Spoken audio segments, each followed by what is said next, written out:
So, dear friends, thank you very much for having me here today. Thank you to DCU.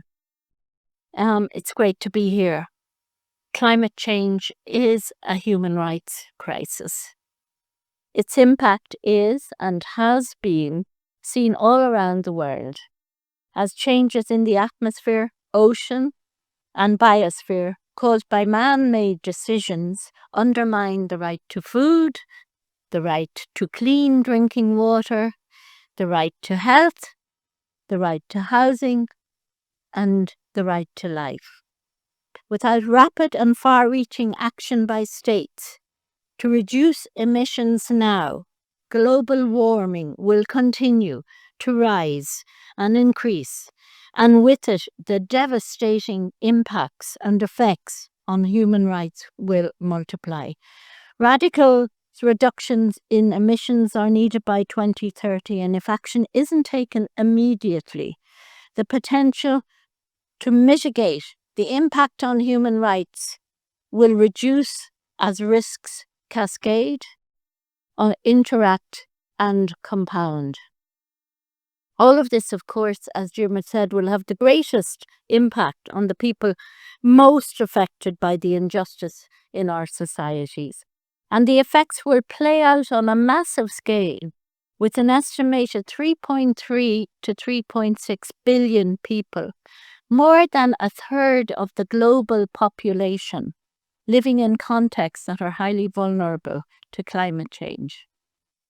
Almost nowhere is this reality being met with the response needed by states, yet they have a legal obligation to do so, both under the Paris Agreement and under international and regional human rights law. Last year, the UN Secretary General described this inaction, which in some cases is closer to willful harm, as a masterclass in climate destruction.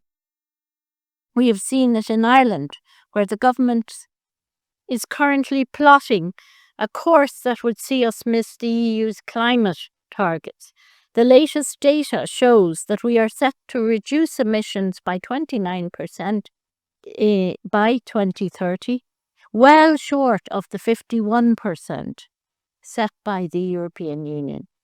A report from the Irish Fiscal Advisory Council and Climate Change Advisory Council says Ireland could face a staggering bill of between 8 billion and 26 billion to other EU member states if it doesn't act now to reduce emissions.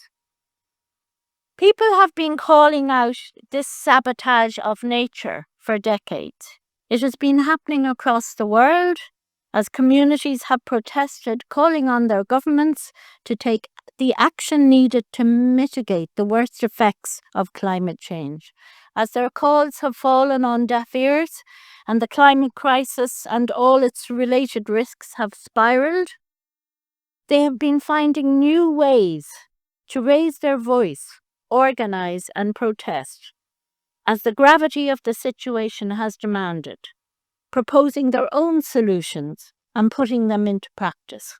In doing so, these people are exercising the right to defend rights. They are human rights defenders. In 2020, I was given the mandate by the Human Rights Council to monitor the implementation of the UN Declaration on Human Rights Defenders.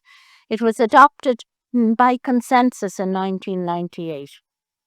And while it's not a treaty and it is non-binding, it builds on the main body of international human rights law and provides a framework for the exercise of the right to defend rights. That framework has two vital elements. The first, found in Article 1 of the Declaration, holds that everyone, without discrimination, whether acting individually or as part of a group, has the right to take peaceful action against violations of human rights.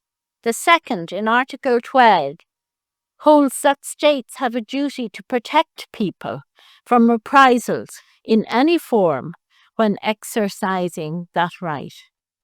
States should be promoting that right to defend human rights and consider climate activists as human rights defenders.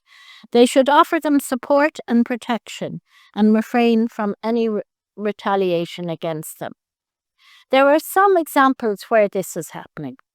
Since 2014 in Brazil, the landless workers movement, rural workers movement, MST as we know it by, have been implementing the concept of people's agrarian reform, a plan that seeks to effect egalitarian changes in the use of land and natural resources across the country. In 2020, in the aftermath of the devastating fires and surging levels of deforestation in the Amazon, they launched the national plan to plant trees as part of the people's agrarian reform. Through it, they hope to plant 100 million trees over 10 years. But just 3 years later, despite COVID, in 2023, they had already managed to plant 25 million trees.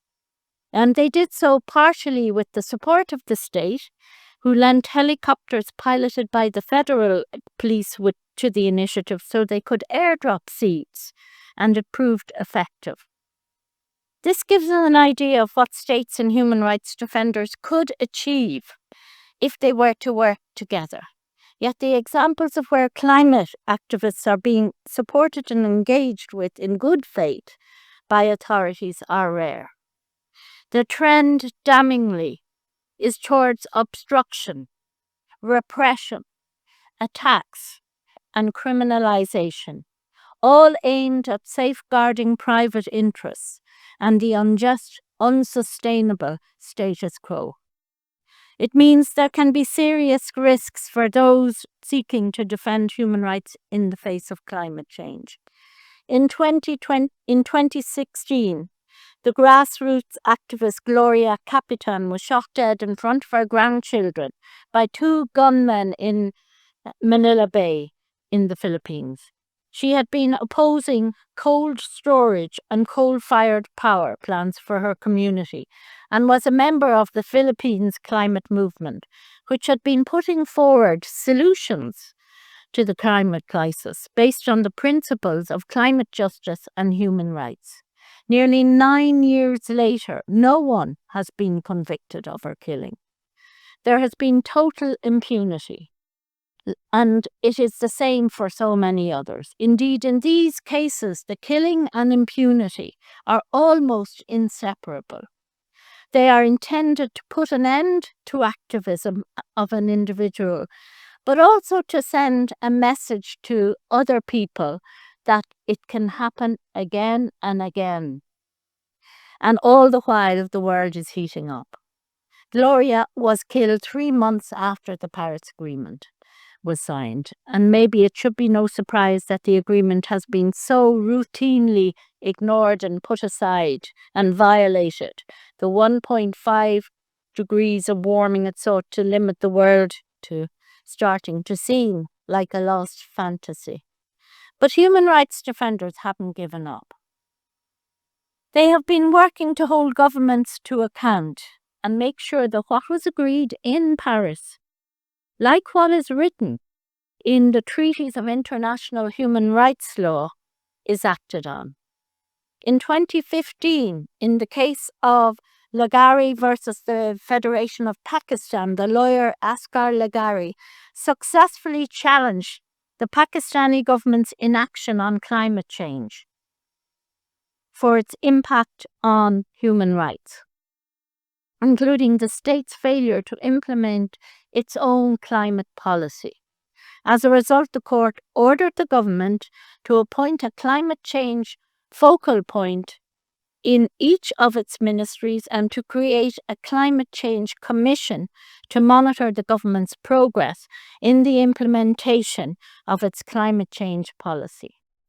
In the USA, in the case of Held versus Montana, which ran from 2020 to 2023, a group of 16 young people successfully challenged Montana's State Energy Policy Act, an Environmental Protection Act which promoted the development of fossil fuel and environmental reviews of fossil fuel projects from taking into account greenhouse gas emissions. But the right to defend human rights isn't limited to abuses being perpetrated just by states. It includes violations linked to non-state actors such as companies. Several legal cases have been brought by human rights defenders in the global south against transnational companies whose profits lead back to the global north, and notably former colonial powers. In cases brought in 2021 and 22, Indigenous people in South Africa brought actions against the South African government and the oil company Shell, one of the world's most significant emitters. They were supported by human rights lawyers and NGOs, and they successfully challenged a permit granted by the government to Shell to begin exploratory work for the extraction of oil off South Africa's eastern coast, founding their arguments on environmental grounds and the rights of Indigenous people. That case is still under appeal, but what doubt should there be? We know that new fossil fuel extraction is incompatible with the restriction of global warming to 1.5 degrees in line with the Paris Agreement. This should be considered criminal. Yet it is those who oppose it who are being criminalized. In Germany, the state is currently prosecuting members of the climate activist group Let's Say Generation, mainly young people, but also more elderly activists, for forming and participating in a criminal organization, a charge designed to combat violent organized crime. If found guilty, those accused would face up to 5 years in prison. In New York, 2 human rights defenders were charged with criminal contempt, a crime which carries up to 5 years in prison. And the reason was that they had been peacefully protesting outside the headquarters of Citibank, calling for them to stop funding the fossil fuel industry and for an end to investment in companies selling arms to Israel for their massacre of Palestinians.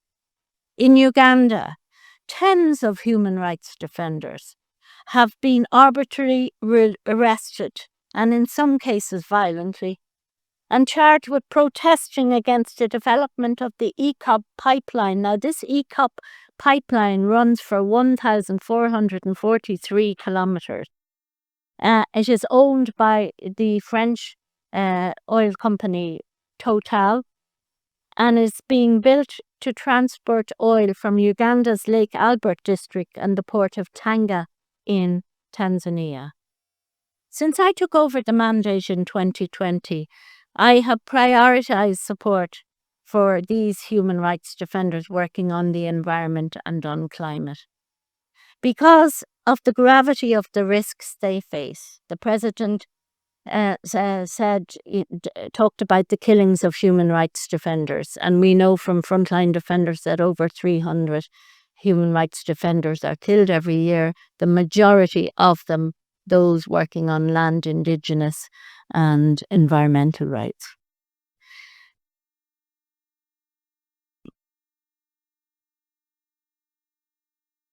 In the work that I have done, I have seen that these examples are not isolated cases.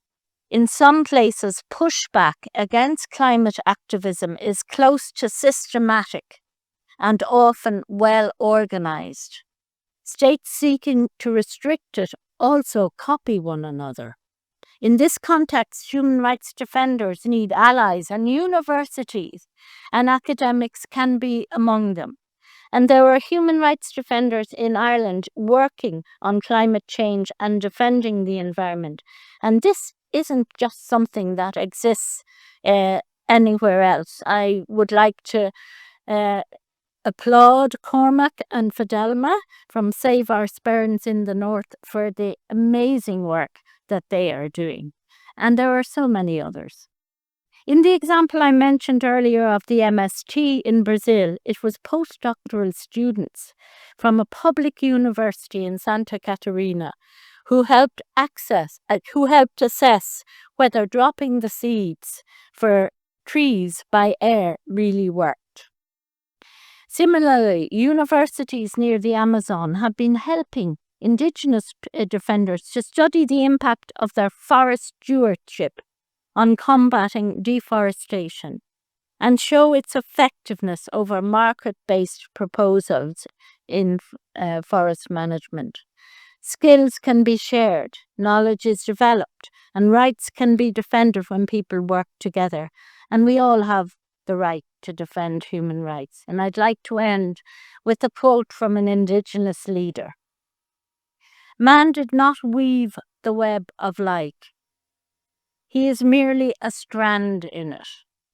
Whatever he does to the web, he does to himself." Thank you very much.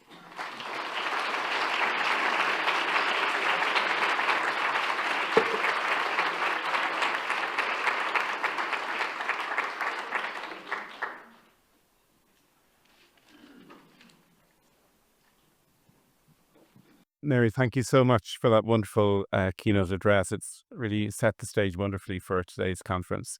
Mary has kindly agreed to take a few questions from the audience. I might start up with one or two myself and then open it up to questions from the audience, and we'll have roving mics in the room. So please put your thinking caps on.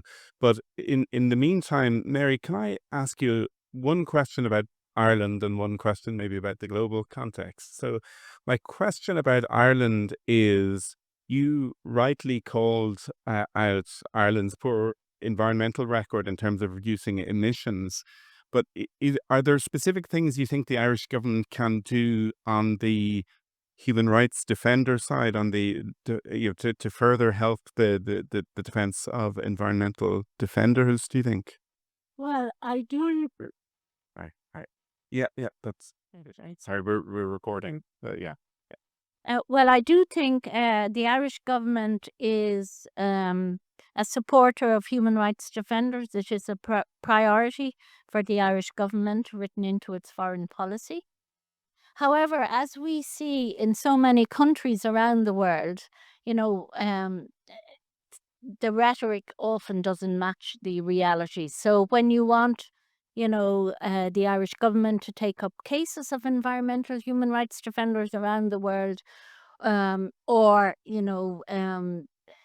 support those in Ireland that are legitimately exercising their right to defend rights, then they can be found wanting. And this is where the clash between political interests and strategic interests always happens, because there is no such thing as a good government, and they all are guided by these interests and need you all to mobilize in order to force them, and in order to be a crowbar in the system to force them into action, because they will act. They're transactional.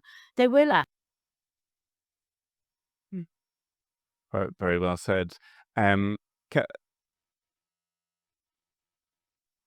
Can I ask you then, turning to the international context, so you'll be presenting a report, as I understand, to the UN General Assembly this autumn on climate change and a just transition.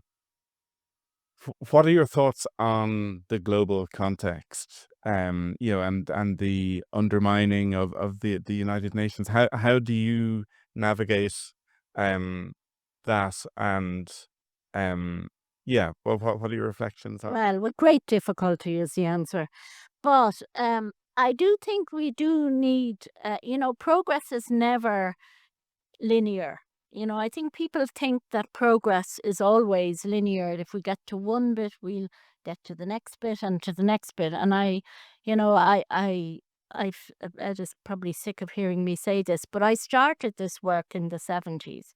And, at that time, there were military dictatorships in Latin America, in so many countries. There was the Soviet Union, and there were the awful atrocities in the Soviet Union, and there were the thugs in Africa like Idi Amin, and and every decade has its awful, awful kind of barbarity.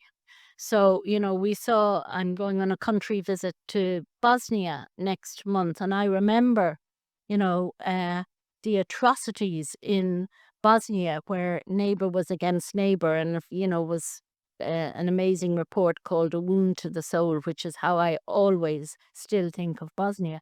And now, of course, you've had Syria, you've had Yemen, and now you have Sudan, you have Gaza, and you have uh, always the Eastern DRC. So there are always going to be human rights violations, but the main thing is that there are always going to be people who work to try and promote and protect human rights. They don't all have to be at risk. It's easy for us here in Ireland to work to promote and protect human rights. Nothing much is going to happen to us. But so it is the force of the people that is this. I suppose it anchors human rights in a way, and environmental rights and climate rights in a way where they will never ever be forgotten about, because there are just too many people nowadays. There's 10 million people working in NGOs or civil society working for human rights, and that's the hope for humanity, always in the dark times. Thank you. So I'll open up now to questions from the audience. Would anyone like to? Sorry, I'll just say something about the UN. I forgot to say something about the UN. The UN is going, as you know, through a really tough time. It's underfunded. Governments all around, not only the cuts, the US cuts, but governments in Europe are cutting back on their human rights funding to NGOs and moving it into defense. So, and we see this polarization in the UN, which has always been there, but it's much more pronounced. And what we see now is states are ready to just act out, what they might privately think. Thanks. So I saw one hand here. Yeah. Sorry, why the UN not set targets of zero growth and zero inflation? And as more electricity is generated from coal than from any other source, could the UN not try and work with the oil companies to replace all the coal, and then work with the gas companies to replace all the oil, and work in a logical fashion to get rid of the most polluting sources? Yeah, I think the thing about the UN is it is made up of member states, and it is the member states who decide on policies.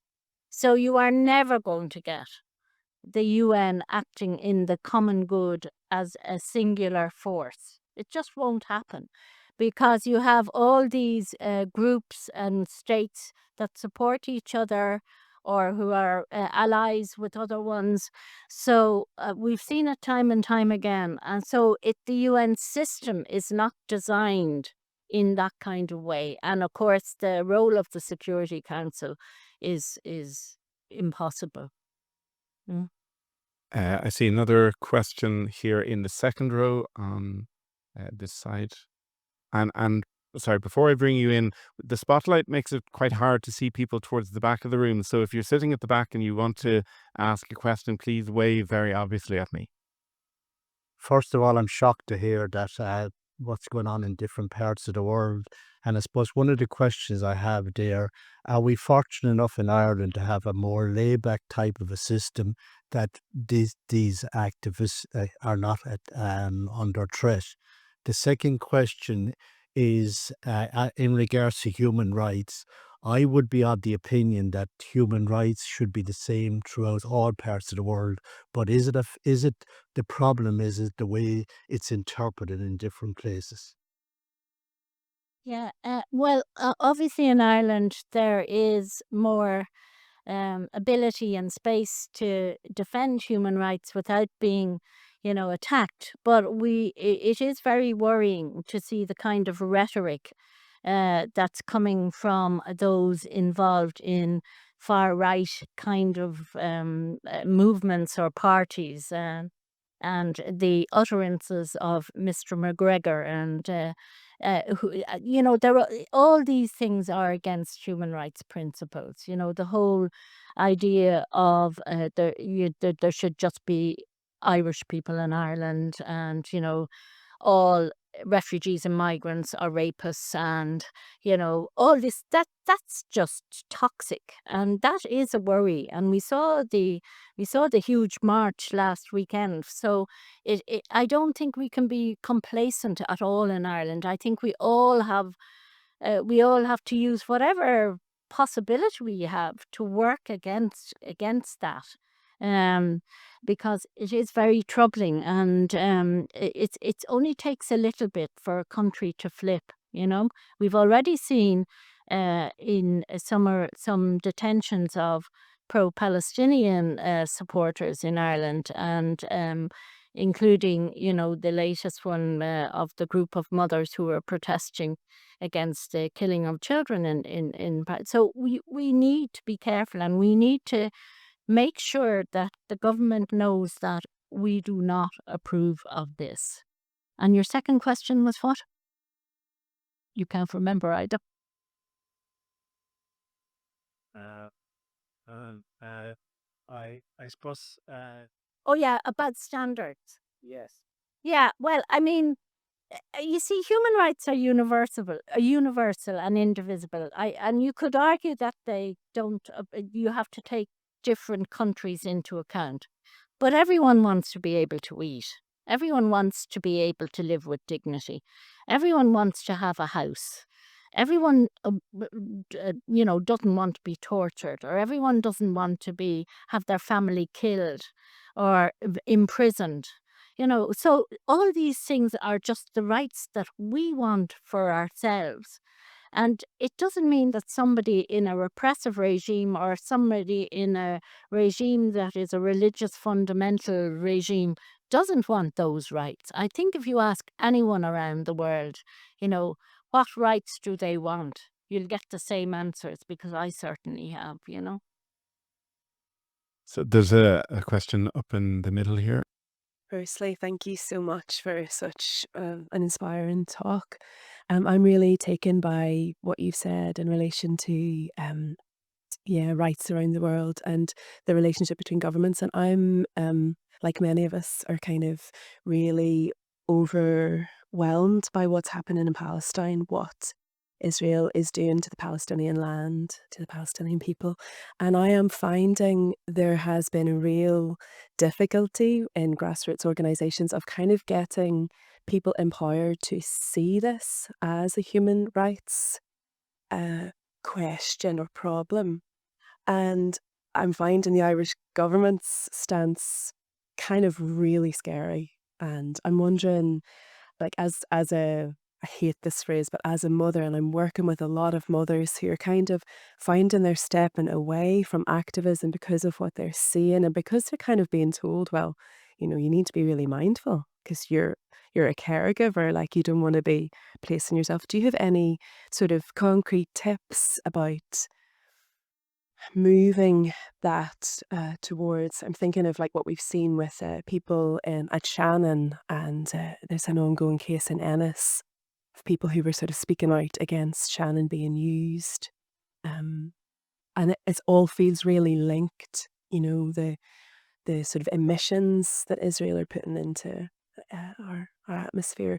How can we make this link really concrete in our activism, and how can we do it safely? Yeah. I think Dermot talked about narratives and storytelling. And I think, we have to make it all much more accessible to the wider society, and how it'll impact on them. I do think there is a growing kind of understanding of climate, which there wasn't there even like 10 years ago. But it is, the overwhelming in Ireland anyway comes from things like homelessness and that. So it gets, put down the list. But I would start with your TDs. And I would contact them, and I would make it clear that this is an issue for you. I remember when I was director of Amnesty International, I organised around the country, and we had very few people. We'd only 100 people, it was that far back, who were members of Amnesty. But I put up a rota for the groups that were in Amnesty at the time to write to the Minister for Justice and to their local TDs once a month. And we kept it up for 6 months, and then we ran out of groups. So then I redid the rota and told them to write in their cousin's name or their confirmation name or some name. But it is that persistence and that resistance and that call that has to be maintained over time. It's what happened with the Birmingham 6 too. I always remember the protests every Saturday outside the British Embassy. But it takes commitment. It takes, it really does. You really almost like need to make yourself a plan if you are, rather than giving in to hopelessness, because that's no use. But if you make a plan about what you can actively do, which is you can write to your TDs, you can write to the Taoiseach, you can write to the Minister for Foreign Affairs and Trade, you can write to whoever is in charge of energy at the moment, I don't know, and you can also write to the embassies, because they all have to report back to their countries on what they're hearing in Ireland and what are the human rights issues and what are people saying. So if you write to them, that would be something simple and that you could do, so that's where I'd start. And then I would do wherever your community is. If your children are in school, you could get educate your children, obviously, to speak about and also talk to the school about the need, to have exhibitions or to have a program like this and obviously at a lesser level. But you know what I mean? So I think you have to go where you are, because if you look too far around the world, you'll just get overwhelmed. But there's so much that can be done just from where you are. Unfortunately, time is against us, so we'll have to draw proceedings for this session to a close. So, Mary, for all your work over the decades, for your current work as UN Special Rapporteur, and for your wonderful keynotes today, thank you so much.